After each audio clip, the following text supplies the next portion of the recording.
Good morning, ladies and gentlemen, and thank you for standing by. Welcome to Liberty Global's second quarter 2026 investor call. This call and the associated webcast are the property of Liberty Global, and any redistribution, retransmission, or rebroadcast of this call or webcast in any form without the express written consent of Liberty Global is strictly prohibited. At this time, all participants are in a listen-only mode.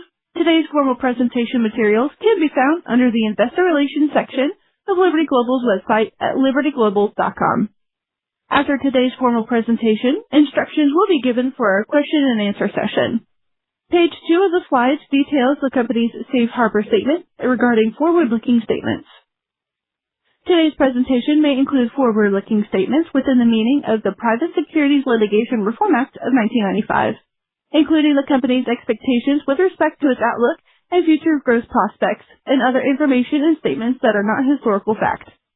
These forward-looking statements involve certain risks that could cause actual results to differ materially from those expressed or implied by these statements. These risks include those detailed in Liberty Global's filings with the Securities and Exchange Commission, including its most recently filed Forms 10-Q and 10-K as amended.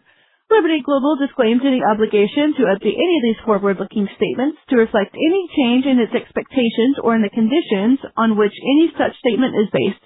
I would now like to turn the call over to Mr. Mike Freeze.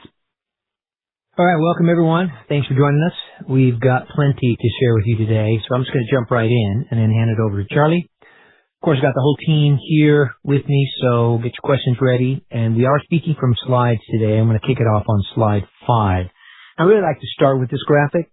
I think it demonstrates pretty clearly how we operate, how we allocate capital, and how we create value at Liberty Global.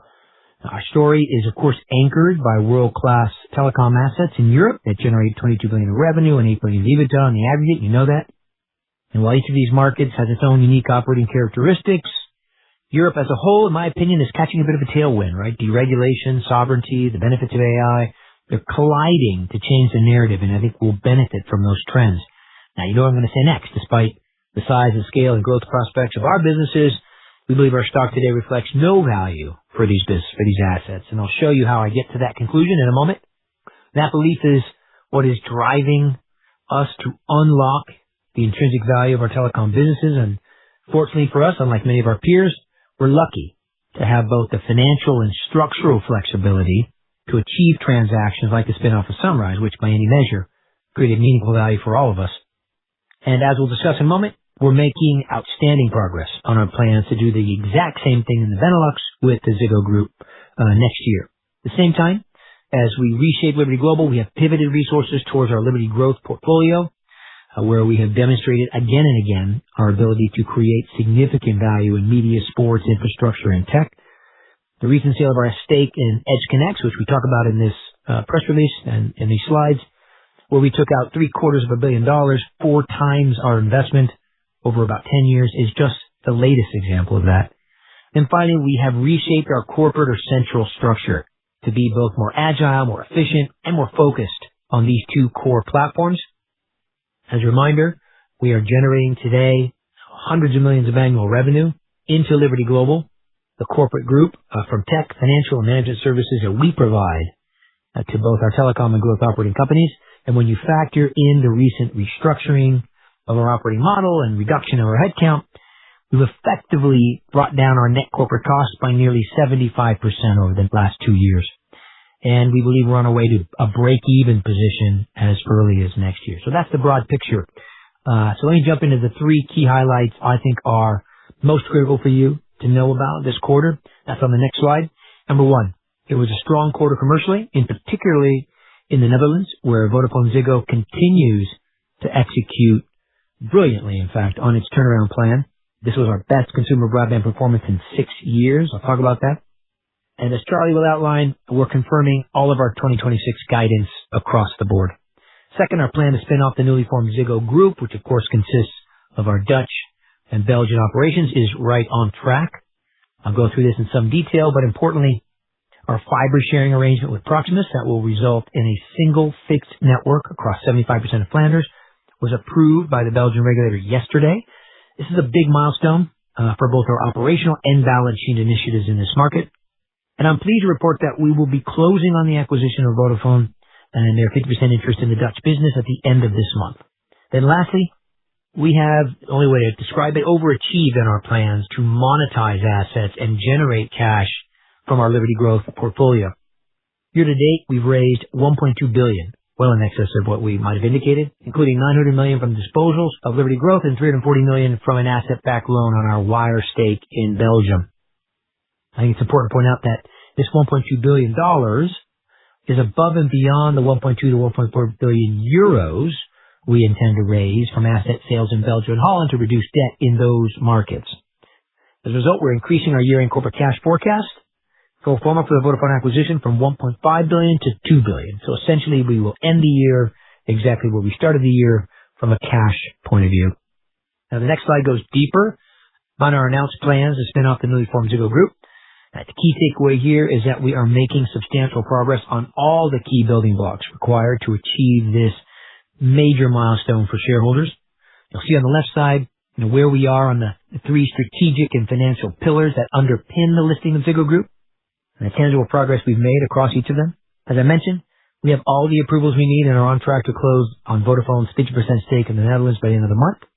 This is obviously foundational for the creation of the Ziggo Group, and it unlocks multiple other benefits, including the realization of financial and cross-market synergies. The completion of our NetCo-ServCo split in Belgium into Wire and Telenet was another landmark achievement. This gave us four key things, right? A fully financed fiber build-out that is off the Ziggo Group balance sheet. Secondly, the rationalization of the fiber market in Flanders through our cooperation agreement with Proximus I just referenced. Third, the opportunity to raise capital and reduce debt through the sale of a portion of our Wire stake. And the rebalancing of debt between Wire and Telenet, which will result in a less levered Telenet with a declining CapEx profile that goes into our Ziggo Group structure. And then finally, we've of course announced Steven Van Rooyen as the CEO of Ziggo Group and Yanni Frutier as the incoming CFO. And you should know we are making significant progress to round out the balance of the team, which we'll let you know about in September. Final piece of good news here, we have already increased, in our own minds, we haven't publicly increased it, but internally increased our estimate of the synergies from this transaction and expect to be meaningfully higher than the $1 billion NPV we announced previously. So stay tuned for more details on that.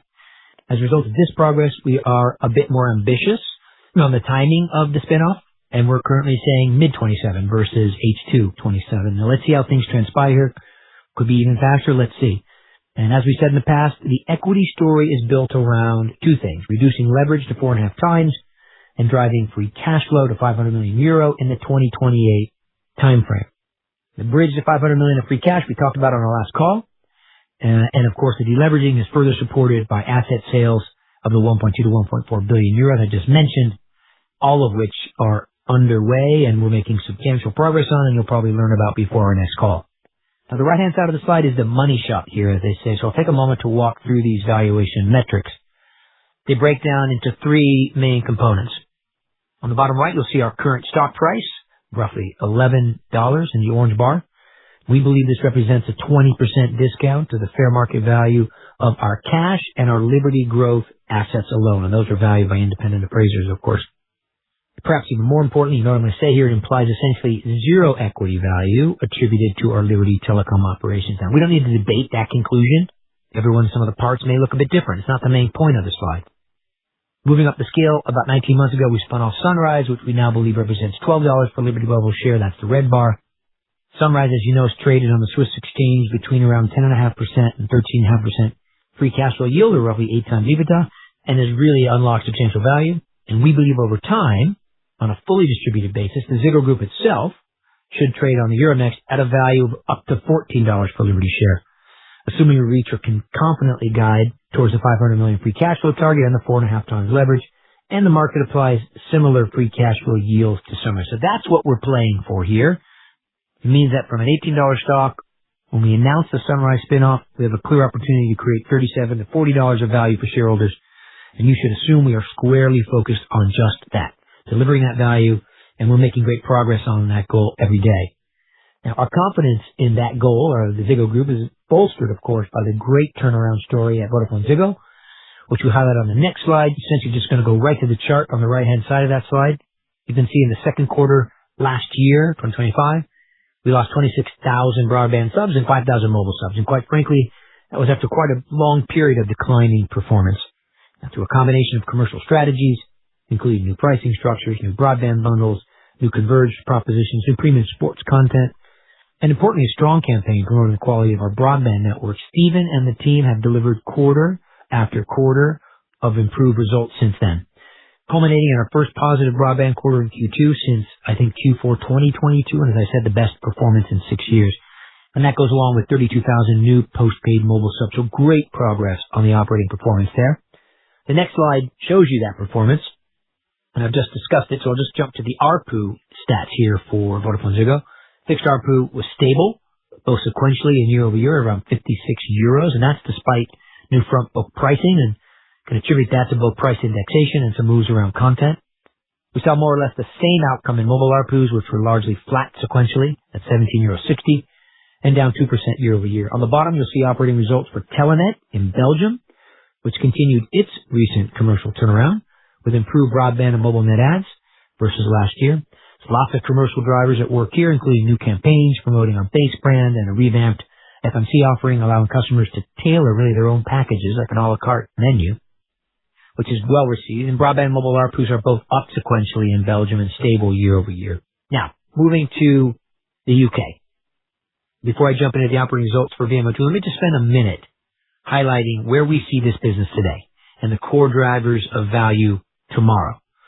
First of all, it's important to remember that Virgin Media O2 is the only scaled challenger in the UK, one of Europe's largest markets, with the number one mobile network by connections and the number two and most reliable broadband network, according to recently released research, which we agree with. By the way, our fixed network currently reaches just under 19 million homes, nearly half of which are already fiber today. Now, you can add to that incredibly strong brands like Virgin Media, O2, giffgaff, which support over £10 billion of revenue, annual revenue, and facilitate regularly the launch of new services like O2 Satellite, which we were the first to do, or broadband with giffgaff, or Volt, our new FMC product, and a host of other commercial initiatives. So that's a strong foundation that we have in the UK. Now, as we speak about every quarter, this is a highly competitive market.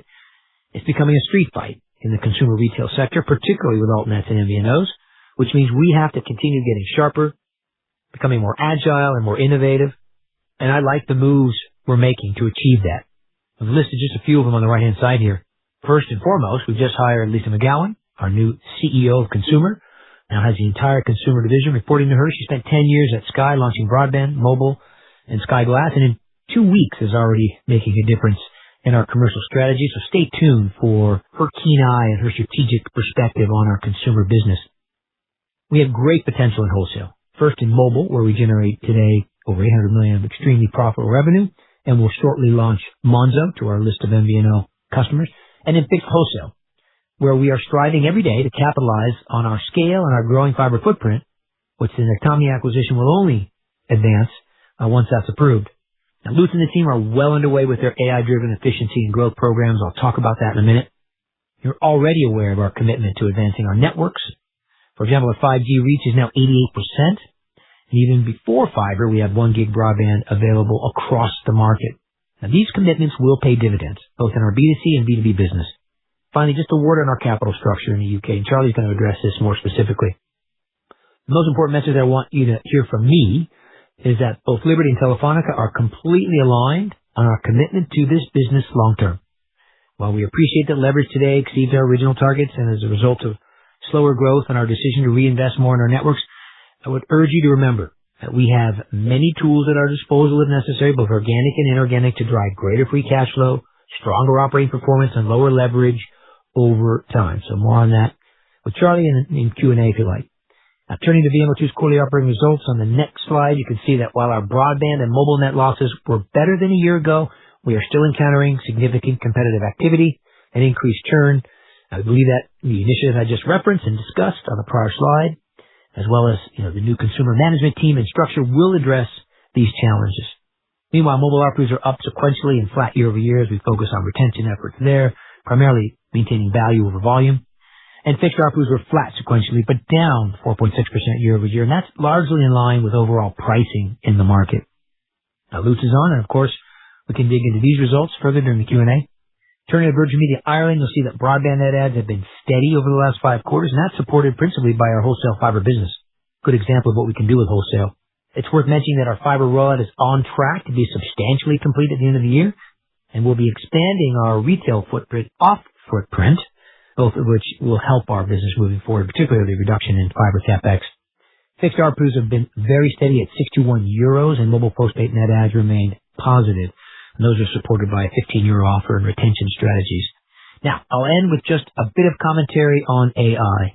And I think the headline is the message here, right? The telco sector, in my view, is ready-made to realize AI benefits, which over time should be transformational for us and our peers. For starters, we sit on the assets, the very assets AI needs most to succeed. What am I referring to? Large amounts of data that can't be replicated, massive cost structures like call centers, field ops, and networks that are built for automation, millions of daily touch points with consumers, and the infrastructure like connectivity and data centers that support the distribution layer for AI. And not surprisingly, we are looking to benefit from the very same opportunities that our peers are attacking, namely driving margins through cost efficiencies, driving customer and revenue growth through hyper-personalization, driving demand for our infrastructure, including power, space, and cooling, and driving interest in our stock as investors rotate into sectors that are net beneficiaries of AI and not candidates for disruption. And we've learned a lot of lessons, like everybody, right? A big one for me has been finding the right balance between building and buying solutions. Increasingly, we're finding that partners, many of them listed here on this slide, are able to help us integrate faster, launch sooner, and scale much more effectively. On the top right of the slide, we've shown some examples of what we're doing today and the results we're generating, and things like reaching 65% of our VMO2 customer base with our personalization engine, generating 75% call containment rates through our agentic AI pilots in the Netherlands, reducing fraud, optimizing CapEx, and lowering truck rolls and technician costs. And to be candid, these initiatives, have to be honest, are table stakes for every telco. Don't get me wrong. I'm proud of it. We're proud of it. On balance, we're realizing strong marginal improvements to our economics, our customer interactions, and our network quality. And as we've said publicly here, we expect to generate annual savings in the hundreds of millions. But everyone on this call knows, certainly I know, we are just scratching the surface here. Based on some work we did with McKinsey and Google, we analyzed some of our core operating expenses across the group to assess both the proportion of that cost, which could be addressed by AI over time, and what some more ambitious savings targets might look like. And you can see this on the bottom right of the chart. Show savings of between 20 and 40%, even as high as 70% in things like customer care. And we're not providing guidance here. These are just indications of what we think could and should be achievable over time. These are not fanciful numbers in my view. They look more realistic to me every day. Why is that?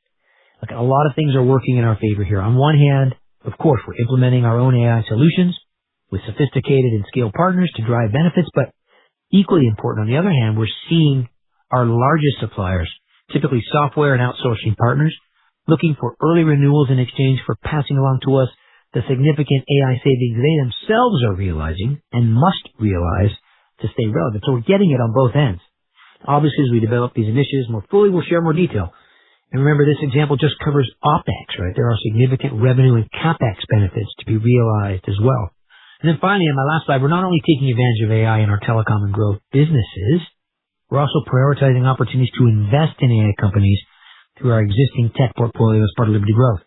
Now, we discussed this, on and off in the past, but let me get into a bit more detail here. As a reminder, we've had a pretty good track record investing in tech, typically companies in their scale-up phase, and where we see some strategic value to our existing businesses. Good examples would be Plume or Aviatrix or Samba TV. Our track record has been good. Since inception, we've invested a total of $700 million into our tech portfolio and taken out around $600 million through distributions and exits. So we're funding our investments with proceeds. And with about net $100 million in today, we're sitting on a market valuation of $400 million, so in a good spot. Now, recently we've pivoted to AI-driven investments where it makes sense. I'm not talking about OpenAI or SpaceX. Good examples would be 11 Labs. Maybe some of you know this company, a leader in voice AI with advanced automated customer service solutions that we're actually using today. Expo in cybersecurity and Scan AI in data and automation are two good examples of companies directly addressing the operational backbone of a telco. So we're enhancing network security, optimizing processes, and driving efficiency there. Arcus is optimizing the next generation of network infrastructure, a perfect fit for the rest of our infrastructure businesses like Atlas Edge. Now, if you look at these businesses, and you look them up, you'll see that we're typically investing with the smartest VC firms and tech companies. We're not alone here. We're partnering with smart money on these things. And going forward, we'll remain focused on AI infrastructure, models, and voice and video, cybersecurity, AI applications, and things like customer care, sales, and financing. All things that we think could be useful to us and also very successful. And lastly, I'll just point out that our infrastructure vertical within Liberty Growth is playing the AI space as well through our data center investments in Atlas Edge, of course. We have hundreds of millions committed there, and our alternative energy investments. So we're taking a 360-degree view of the AI opportunity, which we believe is the best way to innovate and transform our business over the long term. I think it's going to be one hell of a ride. I'm excited about the stuff we're doing and happy to get into any questions you may have. In the meantime, Charlie, over to you. Thanks, Mike. Turning to our Q2 financial highlights, our OpCo performance continues to track against 2026 guidance, as I'll get into starting on the next slide. We closed the quarter with $2.4 billion of corporate cash, supported by proceeds from our EdgeConneX disposal and additional corporate liquidity provided by a new Wire stake asset-backed loan. And we've completed $4.1 billion of financing year to date, including the imminent separation of the Telenet and Wire capital structures following the recent approval of the fiber sharing agreement. The next slide sets out the Q2 financial results for our Benelux companies. And as a reminder, we now present Telenet's financial performance excluding Wire to provide greater clarity given the full separation of the two companies and their capital structures, which, as Mike just presented, is set to happen following BCA approval of the fiber sharing agreement in Belgium. Turning to the financials, revenue trends of Vodafone Ziggo sequentially improved during the quarter, supported by fixed customer volumes returning to growth in line with the How We Win plan. Whilst repricing remains a headwind today, we anticipate that impact to reduce as we move into 2027. Adjusted EBITDA declined in line with our guidance, reflecting the in-year impact of the How We Win plan and some one-off investments in network resilience, which we identified when we gave guidance. Cost reduction initiatives remain firmly on track and continue to support our expectation of returning the business to EBITDA growth from 2027. Adjusted EBITDA less P&E additions were lower year-on-year, primarily reflecting higher CapEx in the quarter related to the network resilience investments. At Telenet, revenue continued to be impacted by our strategic decision not to renew Belgian football rights for a season and a one-off adjustment related to a VAT dispute, partly offset by higher revenue from the new Wire Management Services Agreement. EBITDA growth was driven by the Wire Management Services Agreement and lower Wire wholesale fees. Looking ahead, we will see adjusted EBITDA impacted by the return of costs associated with the new Jupiler League contract in the second half. Turning to the UK and Ireland, Virgin Media O2 service revenue was broadly in line with our expectations. Competitive intensity in the fixed market remained elevated, whilst the O2 business continued to rationalise parts of its portfolio to support long-term growth, resulting in a reduction in headline revenues. This was partially offset by wholesale revenue growth in our market-leading MVNO business. There was also an improvement in mobile service revenue trends sequentially. Adjusted EBITDA declined by 2.9%, driven by lower revenue but supported by further cost efficiency measures. At Virgin Media Ireland, service revenues modestly declined, impacted by continued competition in the consumer fixed markets, but because of this, adjusted EBITDA declined by 4.7%. Turning to the next slide, we remain committed to our disciplined capital allocation model, rotating capital into high-growth investments and strategic opportunities that drive long-term value creation. Capital intensity of our key OpCos remains elevated, but all within guidance ranges for the full year.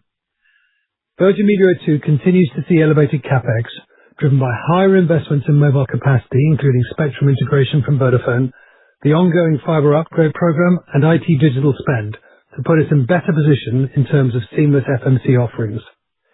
Vodafone Ziggo CapEx was driven by network upgrades, including the DOCSIS 4.0, digitization efforts, and one-off investments in network resilience and service reliability in 2026. CapEx has meaningfully stepped down at Telenet as the 5G network upgrades are now largely complete, and as we complete much of our investment in our digital platforms. We expect this to continue to trend down further next year. And Virgin Media Ireland CapEx continues to step down in 2026 as we largely complete the fiber upgrade of around 1 million premises. We expect Ireland to be free cash flow positive because of this in Q4 for the first time since the beginning of the upgrade program. Moving to the Liberty Growth Walk in the top right, the fair market value of our growth portfolio decreased to $2.9 billion in Q2. This was mainly driven by the successful sale of EdgeConneX, which I'll detail more on the next slide, and UBC Slovakia, partially offset by modest investments in Formula E, Nexfibre, and the IAM Tech pillar within the growth portfolio. The key fair market value adjustments were an increased value for EdgeConneX on sale and an increase in the Lionsgate stock price. Turning to our cash walk on the bottom right, we ended the quarter with a consolidated cash balance of $2.4 billion. This was mainly driven by the proceeds received from EdgeConneX and UPC Slovakia transactions. And this excludes the $340 million of additional liquidity provided by our loan facility backed by our Wire stake, half of which resides outside the Ziggo group according to the terms of the Vodafone transaction. Next, I want to spend a moment on EdgeConneX, which was an excellent outcome for our growth portfolio and a clear demonstration of our strategy working as intended. We first invested back in 2015, taking a minority stake in what was then a relatively early-stage data center business. Over the following 11 years, we funded its growth consistently and rationally, with around $177 million of gross equity in total. We supported the company as it scaled without overcommitting capital. And today, EdgeConneX is a truly global platform with over 50 data centers across more than 40 markets and 4 continents, spanning the full spectrum of edge and hyperscale developments. Our exit strategy reflected the same discipline that characterized our investment approach. We monetized the position in stages, crystallizing value while maintaining upside exposure. We achieved a full exit in Q2 2026, with $604 million of proceeds from the final stake, on top of $122 million from earlier sales. And the headline numbers speak for themselves. $177 million invested, $726 million of total proceeds, and roughly a 30% IRR and a 4x multiple of money. Now, beyond the financial terms, the outcome of our EdgeConneX investment validates our right to play in digital infrastructure and data centers. We now have more than 10 years of hands-on experience in this space, and we're applying that playbook to our Atlas Edge investment. Moving to the Treasury slide, we've been proactively dealing with our 2028 and 2029 maturities, and overall we have successfully refinanced more than $4 billion across our credit silos year to date. In Belgium, we are now formally separating the capital structures between Telenet and Wire following BCA approval of Wire's fiber sharing agreement with Proximus. Wire now can draw down the $5 billion fully underwritten facility to repay $2.3 billion intercompany loan with Telenet and a $0.4 billion Wire dividend as part of the wider debt rebalancing. Telenet will use the proceeds received to repay $2.5 billion of 2028 maturities. At Vodafone Ziggo, we were able to refinance $1.3 billion, leaving us with no 2028 maturities and reducing 2029 maturities. We remain opportunistic here ahead of the spin-off, and as Mike noted, are on track to execute a number of deleveraging steps pre-spin. At Virgin Media O2, we remain opportunistic in the debt market as we look to continue to push out our 2029 maturities, but we acknowledge recent trading levels. Now, as Mike discussed, we are committed to a stable, long-term capital structure of VMO2. We in Telefonica recognize that leverage is above our 4 to 5 times target, and that credit spreads are currently elevated, but we both believe that we are making the investments today that will deliver EBITDA growth to deleverage that company back towards our target range. We're investing CapEx at 22% of sales. It's actually 25% of sales if you exclude hardware sales, which is significantly above the average through the cycle for a telecom company to support this strategy, including significant near-term investments in the mobile and fixed networks to improve customer experience and competitiveness, as well as in digital IT transformation to realize the cost reduction opportunities presented by AI.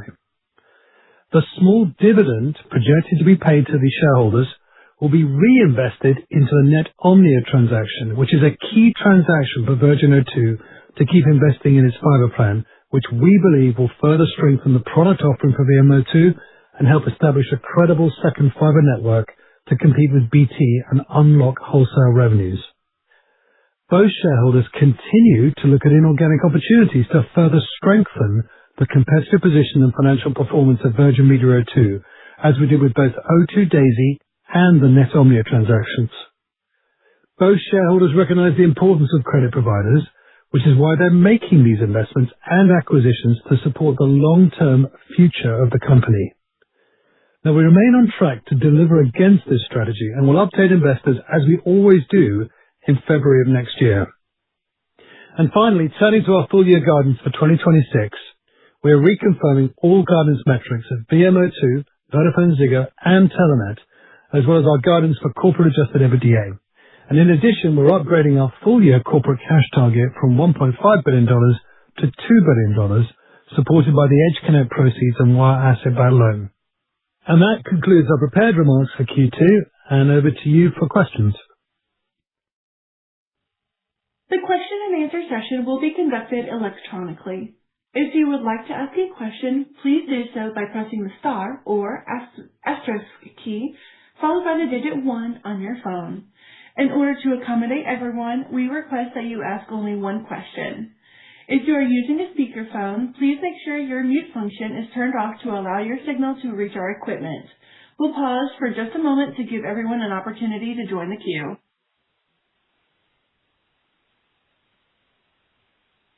Your first question will go to the line of Joshua Mills with BNP Paribas. Joshua, your line is open. Hi guys, thank you for taking the question. I'll keep it to the UK.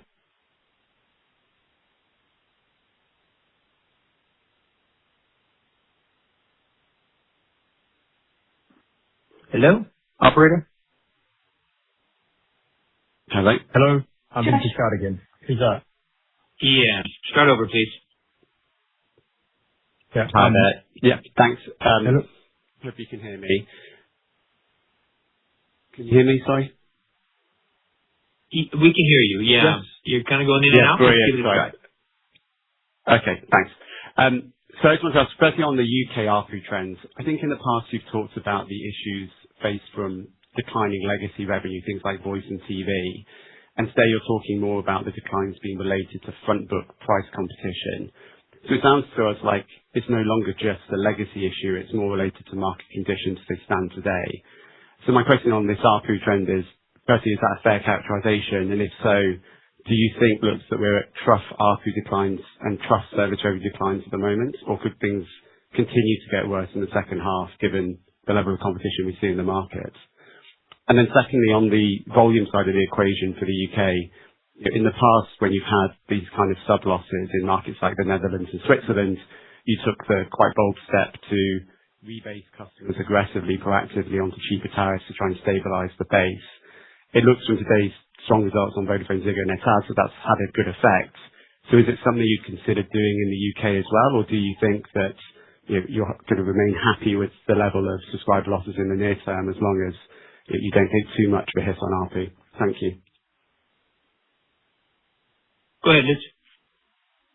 Yeah. So thank you for the question.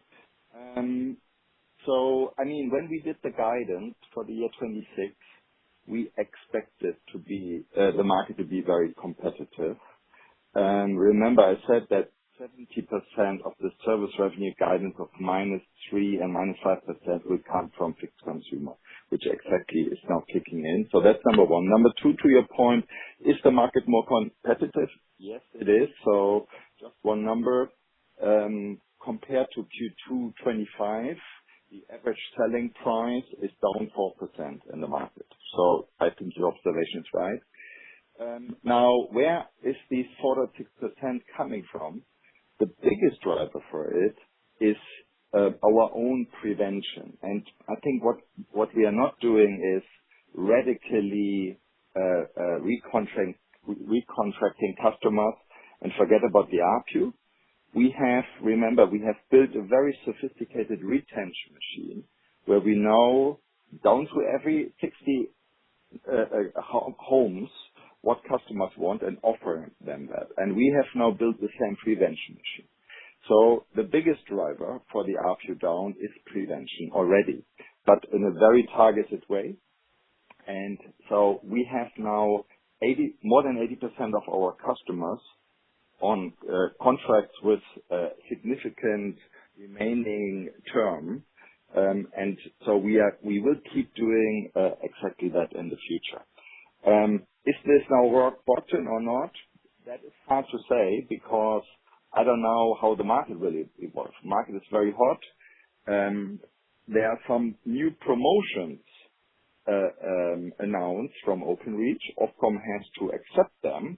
If they will kick in from October this year, the market will be even more competitive. If not, I would expect the same competitive level, and then our prevention will help us a bit more in the future. But it is hard to predict. I hope that helps.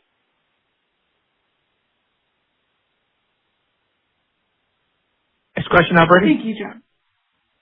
Yes, thank you. Our next question will go to the line of Robert Grindle with Deutsche Bank. Robert, your line is open.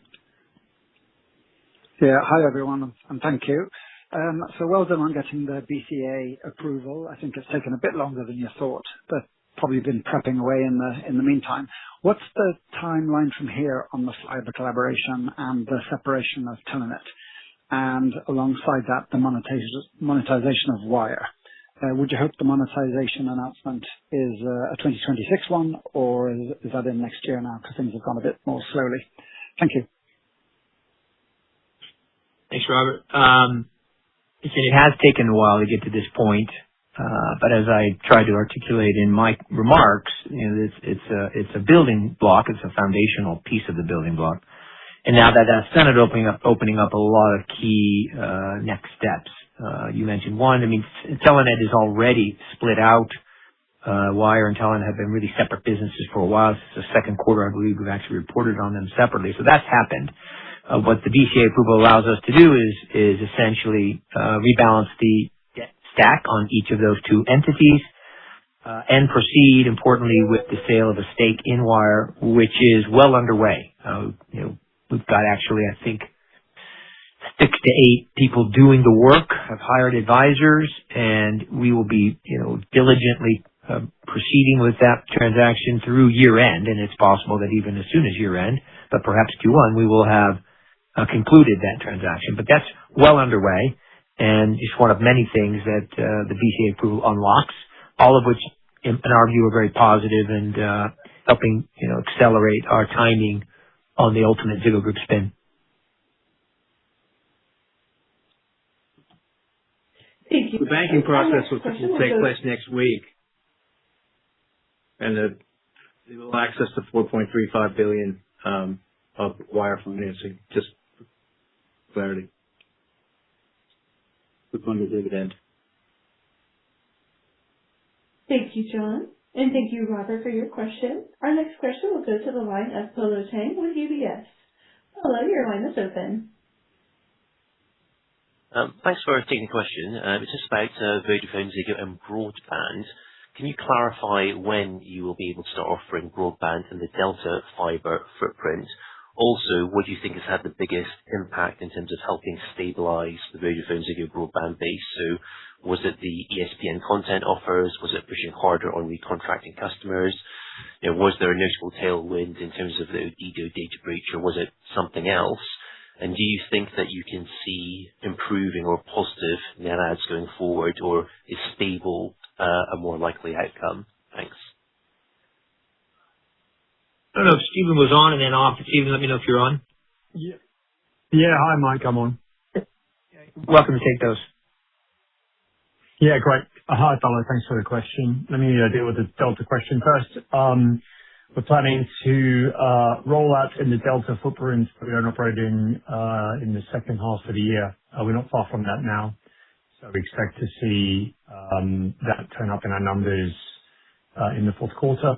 And then in terms of stabilizing, look, as you've seen progressively over the last 6 quarters, it's not one thing that we've done. It's a sequence of a number of things we've done, including bringing our front book pricing in line with the marketplace, investing in the core proposition, increasing our speeds.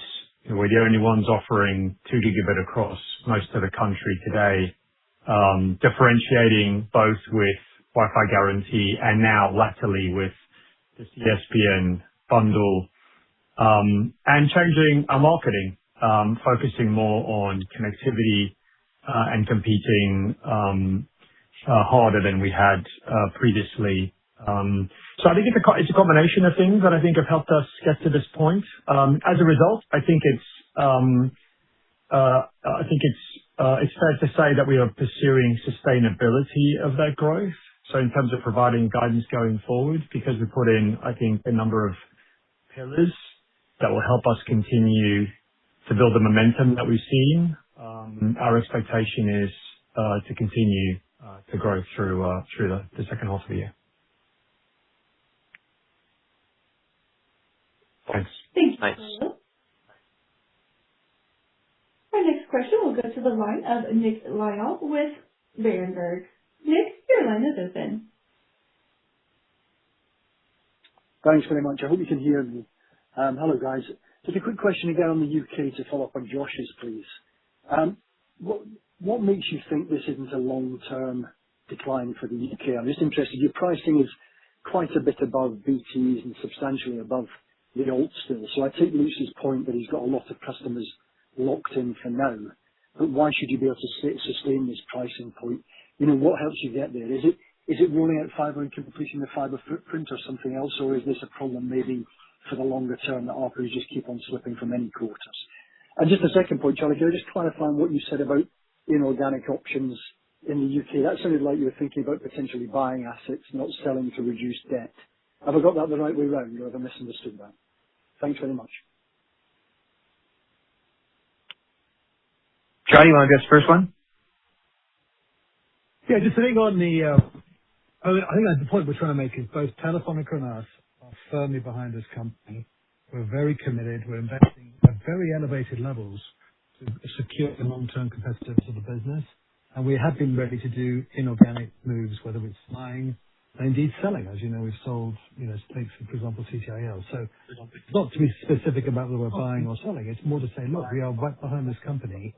And we think the company's in the right direction, performing to the plan we set it for this year. And I look forward to giving the update to everybody in February on the next phase of financial development. I'd just add to that the Netomnia deal would be an example of an inorganic transaction that we think on balance is beneficial to VMO2 from both a credit and equity perspective for all the reasons we've articulated along the way. So inorganic could include really everything that's not simply driving cost reduction or revenue growth or free cash flow in the operating business. So it's a wide definition. Lutz, do you want to address the first question?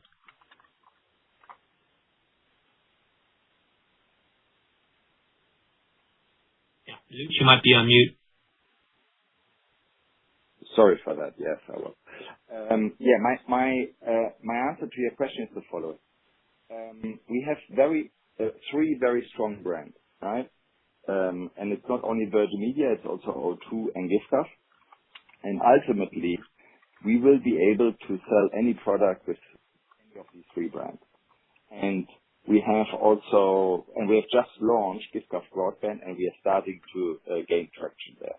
So high level, three brands addressing different target groups, and on average, every second household is a customer of ours, but they have only on average one or three products for us, while we have very strong mobile connectivity, very strong broadband connectivity, very strong video products for different segments. So therefore, even if you get fiber very cheap, I think the combination across everything to get this in a very good value for money with good service, this is our strategy, and you will progressing us in that way. And we have to be prepared that the competitiveness stays like it is today. I think also the flip side of that equation is, of course, what things I was mentioning around driving transformation in our operating model, our operating costs, and ultimately a declining CapEx profile. So we're focused, as you should be, on the profitability of these businesses, the ability to generate free cash over the long term. We've just been describing revenue. Certainly that's a big piece of it. And Luce didn't mention the business side, enterprise, as well as wholesale. So there's many levers to drive the top line. but far more levers to drive profitability between there and free cash. And a significant part of the company's time, effort, energy, and shareholders is to ensure that we are optimizing the P&L of the business. So lots of levers to pull to drive, what we think is the most important metric, and that's long-term free cash flow.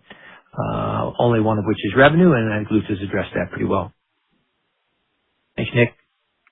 That's great. Thank you very much. Thank you, Nick. Our next question will go to the line of Ulrich Grace with Bernstein Societe Generale Group. Ulrich, your line is open. Yeah, thanks very much. I wanted to ask on the quantification of the AI cost benefits. That was quite interesting. I thought, Mike, the question I would have is, how confident are you that you can hold on to these kind of benefits? Point being, cost benefits that are available to the industry have kind of diffused away. You mentioned McKinsey's involved, and those kind of companies are a mechanism for diffusion, one of them, but there are others. So what are the reasons why such cost benefits are ultimately good for the bottom line in the longer term? That will be interesting here as well. Thank you. Yeah, if you mean good for the bottom line or if you mean sustainable, I think you asked both questions. Look at that. I'll repeat what I said on the call, which is that it's coming at us from both directions. Sort of self-induced, organically driven efficiencies, improvements, all the things that we know AI can do. You're reading about it every day. We're on that, and the list of projects is way too long to put on a slide. But every company in the group, both in the growth and the telecom portfolio, is implementing today solutions that are making them more efficient, faster, better, more profitable. And that's happening organically as we speak. I'm really thinking through and addressing the longer term impact, because the trend is only going one way. Right? Models are getting smarter. More and more companies are arriving on the scene, taking advantage of that intelligence, driving solutions at scale for companies like ours and others. And we don't see anything on the horizon that would change that trajectory. If you just extrapolate from where intelligence is moving and how costs are evolving in that space for beneficiaries like us, it's just going to get faster and cheaper.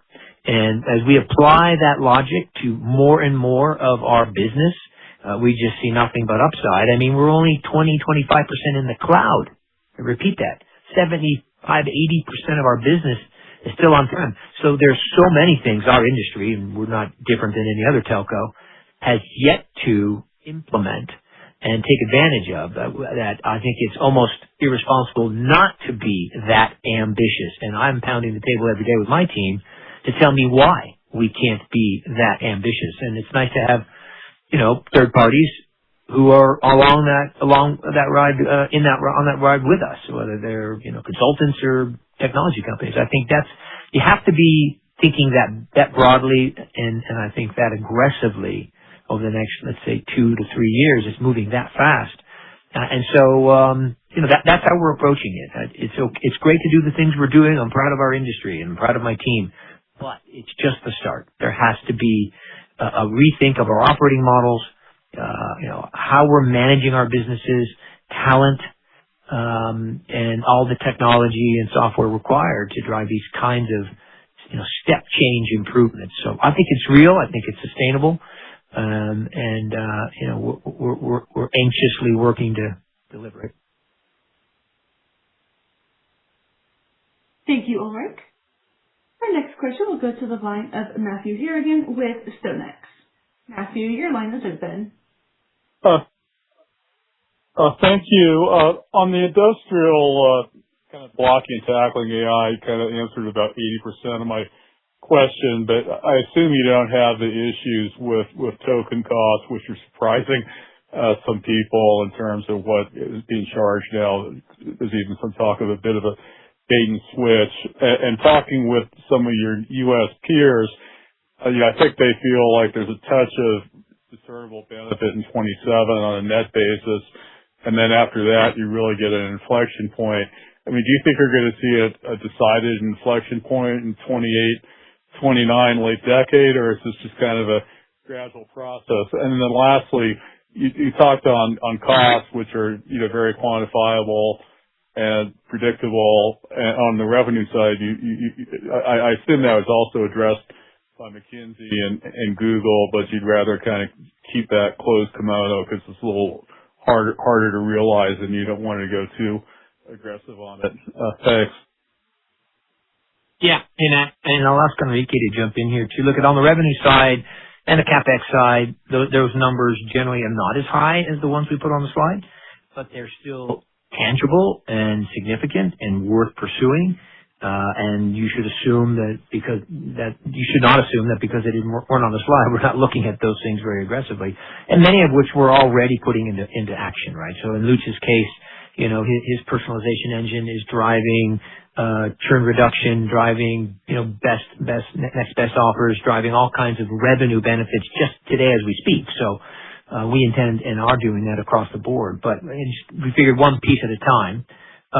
I think it is gradual. I don't think it's, in one quarter all of a sudden everything hits. It will be gradual, and I think it's for us, that's the only way to do it. Why is it? Because as you hear from others in the industry, it's not simply the technology, it's not simply a great partner, it's also your organization, your talent, your operating model.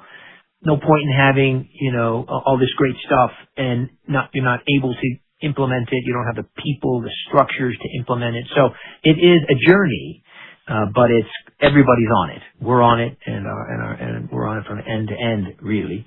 And then I don't know if Enrique, you want to talk more about the economics of AI tokens and how we see that progressing. Absolutely. Thank you.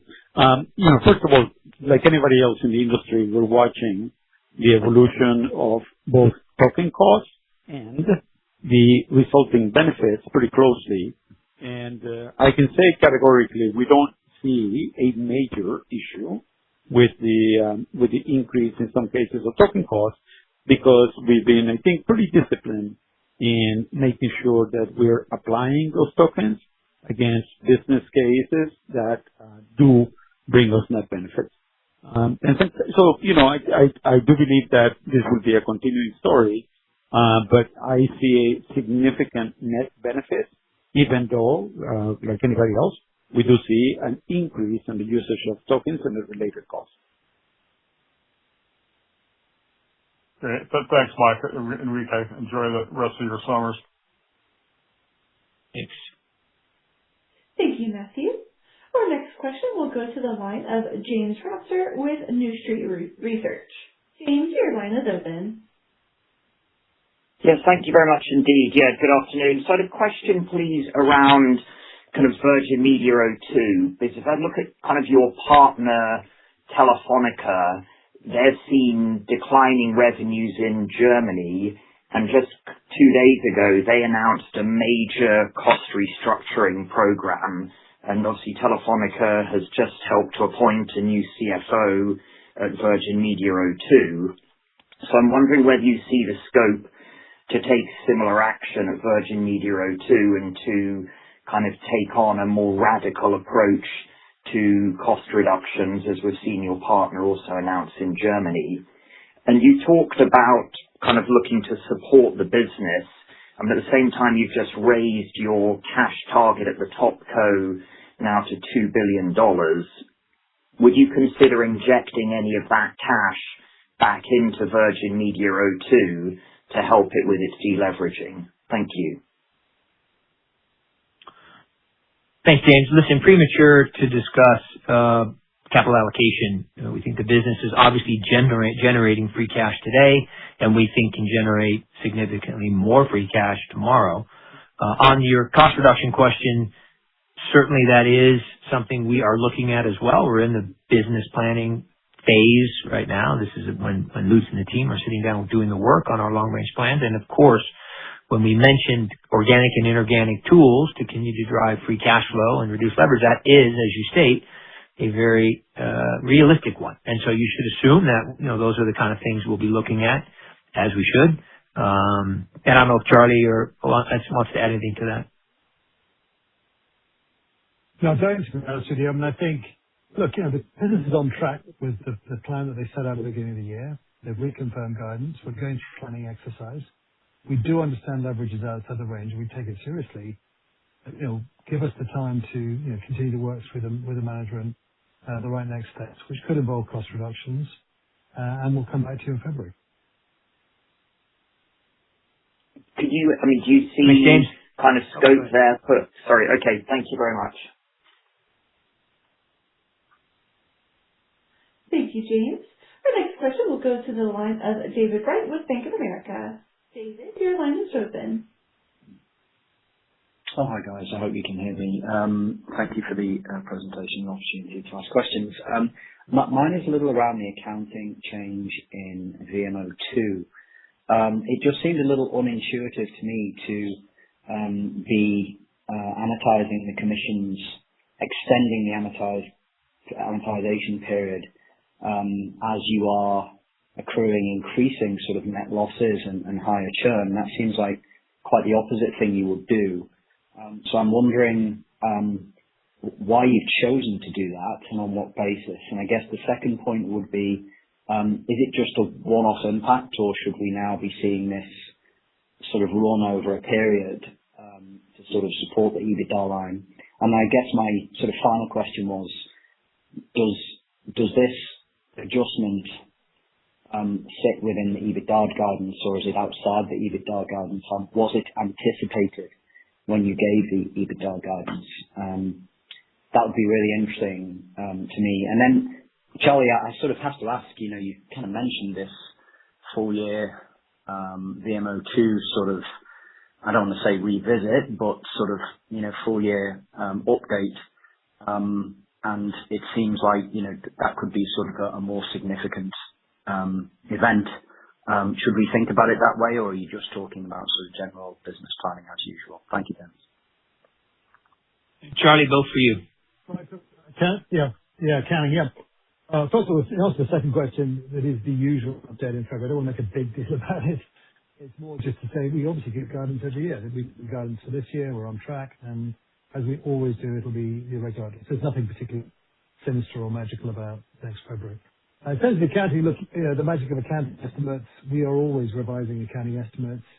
It's always based on facts. It's always aligned with our auditor, and it's always based on our real life experience. So I agree with you. Maybe it seems odd in the context of the market competition, but these actually are the facts, and this is the right way we believe to account for it. And it's not just us; it's obviously run through with the auditor. It has some impact on EBITDA. Was that anticipated in the original guidance? Probably not. On the other hand, it's not that material number. And it's worth pointing out the key metric we're looking at here is free cash flow. And it's obviously a non-cash item, but I do agree it has a short-term benefit on EBITDA. But in years past, it's worked against us. So I would consider this in the sort of swings and roundabouts of accounting.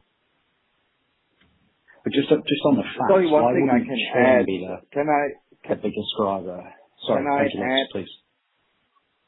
I think I can help you to answer what is, when you do a lot of prevention, you bring customers into a new 24-month contract length, and that is impacting accounting the way it does, right? So if you add these two things together, I think what is maybe on the surface counterintuitive makes a lot of sense. So a lot of new recontracting, you pay commissions for that, and you, of course, then, right, accrue them over the new contract lifetime of the customer. Just one thing, so it all makes sense. And then the other thing, what right, Charlie said, concrete numbers. Right? Last year we had tons and tens working for us. We don't have this. This makes even a higher amount, and now this goes the other way. So it's always small items, big companies like ours, but it's not explicitly outside the guidance. It's more smaller things. Thank you, Lutz.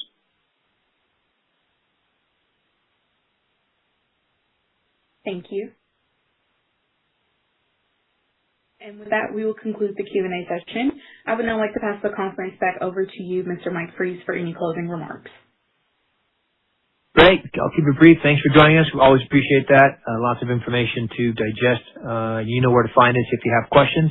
Be a busy summer for us, as you can imagine, across the group, particularly in Benelux. So stay tuned for announcements there, and stay well. Speak soon. Thanks very much.